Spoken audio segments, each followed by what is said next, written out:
Another function of the third degree chord is to prolong a dominant chord, and in this way we can have a stronger tendency to go to the tonic group when prolonging this dominant function, we could say.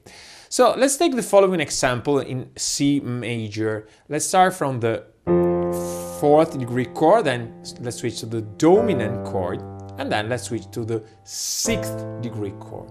So if I want to prolong this chord without having a sense of monotony, I can use the third degree chord. So I can switch from the dominant to the third degree chord and then to the sixth degree chord. So I'm going to use the third degree chord as a bridge chord between the dominant and the tonic group chord, since the sixth degree chord is part of the tonic group. So I have, rather than having fourth, fifth, and sixth, I can have fourth, sixth, third, and sixth. In this case, I have a sweeter switching from the dominant to the sixth degree chord. We have said that we can use the third degree chord as a bridge chord between the dominant group, so a dominant chord which is part of the dominant group chord, to the tonic group chord, so in this case sixth degree chord. But most of all, it is used as a switching from the fifth to the sixth. It is not very commonly used when to switch from the as a bridge at the bridge chord between fifth to first degree chord. Okay, so however, we will see more in depth how to use it in other ways when we talk about secondary dominance in the harmonic course. And this chord, so the third degree chord, can also be used in patterns. So when we have some patterns which are made up of, for example, a perfect cadence, so dominant to tonic and dominant to tonic. So I'm repeating this pattern, and if I want to have something which is sweeter, and we can send also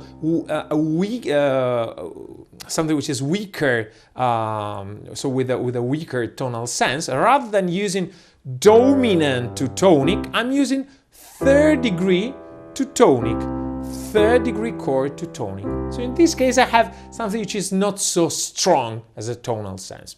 So let's try now an example with an interrupted cadence with the third degree chords in the place of the dominant chord. Let's try this in A major key, and let's start from the tonic chord, so first degree chord, so dominant chord, and then to the sixth degree chord, so F sharp minor chord.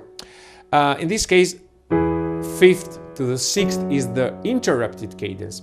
So I can make it sweeter and weaker, we can also say, by using the third degree chord, which is the C sharp minor chord, in the place of the dominant chord. So rather than having A major, E major, F sharp minor, I can have A major, C sharp minor, and F sharp minor. In this case, in this way, I have something which is different with a weaker tonal sense. Okay, so let's try now to put into practice what we said about building chords progressions, and trying so to mix inversions and root position, and trying also to use the third degree chord in the place of the dominant chord, so having a weaker tonal sense. We're going to practice in A major key. So in this case I start from the tonic chord, and I can think to have an interrupted cadence, so to switch from the tonic chord to the dominant chord and then to the sixth degree chord. But I can you can say that I can do something different, so having a weaker tonal sense by using the third degree chord in the place of the dominant chord. So A major, C sharp minor, and then to the sixth degree chord.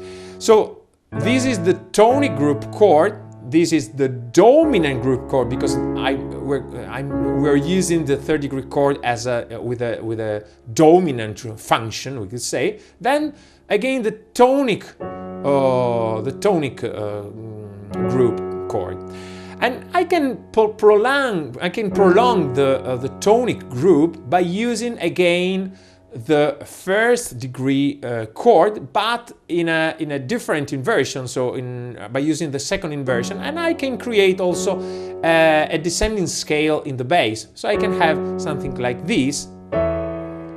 This is a second inversion, first degree chord in second inversion, then I switch to a new group, to a new harmonic group, which is the subdominant.